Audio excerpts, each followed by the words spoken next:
नमस्कार दोस्तों, स्वागत है आपका अपने चैनल भक्ति वैसे में। हरे कृष्णा। मार्च 2026 के इस पावन महीने में एक बहुत ही महत्वपूर्ण तिथि आने वाली है, जिसे हम पाप मोचनी एकादशी के नाम से जानते हैं। ताकि इसके नाम से ही स्पष्ट है, पाप को मोचन यानी नष्ट करने वाली एकादशी। शास्त्रों में कहा गया है कि जाने अनजाने से हुए बड़े से बड़े पापों का प्रायश्चित करने के लिए सर्वश्रेष्ठ दिन है। आज के इस वीडियो में हम विस्तार से जानेंगे साल 2026 में पाप मोचनी एकादशी की सही तिथि क्या है, पूजा का शुभ मुहूर्त क्या रहेगा और इस दिन आपको किन बातों का विशेष ध्यान रखना है। तो चलिए वीडियो को शुरू करते हैं। तो दोस्तों, चैत्र मास के कृष्ण पक्ष की एकादशी को पाप मोचनी एकादशी के नाम से जाना जाता है। साल 2026 में यह शुभ दिन, शुभ तिथि 14 मार्च दिन शनिवार को पड़ रही है। अगर हम इसके समय और शुभ मुहूर्त की बात करें तो एकादशी की तिथि की शुरुआत 13 मार्च की रात से हो जाएगी और इसका समापन 14 मार्च की शाम को होगा। तो दोस्तों, शास्त्रों में उदय तिथि का विशेष महत्व होता है, इसलिए यह व्रत 14 मार्च को रखा जाएगा। सबसे जरूरी बात, व्रत का पारण यानी व्रत खोलने का सही समय। इस एकादशी के व्रत का पारण 15 मार्च 2026 को सूर्य उदय के बाद किया जाएगा। इसके लिए सबसे शुभ समय रहेगा सुबह के 6:30 से लेकर 8:48 के बीच में रहेगा। इस समय के भीतर पारण करने से ही व्रत का पूर्ण फल प्राप्त होता है।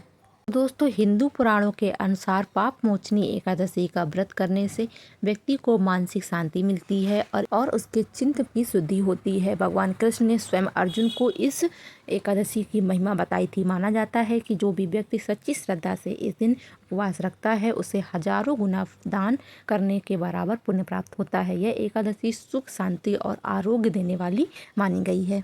एकादशी व्रत की पूजा कैसे करें, आइए जान लेते हैं। सुबह ब्रह्म मुहूर्त में उठकर स्नान करें और स्वच्छ पीले या लाल वस्त्र धारण करें। भगवान विष्णु के समक्ष हाथ में जल लेकर व्रत का संकल्प लें तथा भगवान विष्णु की प्रतिमा या चित्र स्थापित करें। उसे गंगा जल से शुद्ध करें। उन्हें पीले फूल, तुलसी दल, फल और नैवेद्य अर्पित करें। घी का दीपक जलाएं और भगवान विष्णु का पाठ करें। एकादशी के दिन ध्यान रखें, एकादशी के दिन तुलसी के पत्ते नहीं तोड़े जाते हैं, इसलिए आप इस दिन पहले से ही तुलसी के पत्ते तोड़ के रख लें। बिना तुलसी से भगवान विष्णु भोग स्वीकार नहीं करते। ये एकादशी के दिन सबसे महत्वपूर्ण बात है। था इस एकादशी से जुड़ी एक प्रसिद्ध कथा मेधावी ऋषि और मंजूघोषा अप्सरा की। मेधावी ऋषि अपनी तपस्या में लीन थे। जब मंजूघोषा ने उनकी तपस्या भंग कर दी तो क्रोध में आकर ऋषि ने उन्हें श्राप दे दिया। लेकिन बाद में जब अप्सरा ने क्षमा मांगी तो ऋषि ने उन्हें पाप मोचनी एकादशी का व्रत करने की सलाह दी। इस व्रत के प्रभाव से अप्सरा के सभी कष्ट नष्ट हो गए और वह पुनः स्वर्गलोक को प्राप्त हो गए। यही कारण है कि इसे पापों का नाश करने वाली तिथि कहा गया है। दोस्तों, एकादशी व्रत के कुछ खास नियम है। इस दिन चावल का सेवन करना वर्जित माना जाता है। किसी की बुराई या निंदा ना करें और सात्विक विचार रखें। रात के समय जागरण करना, विष्णु जी के मंत्रों का जाप करना अत्यंत लाभकारी माना जाता है।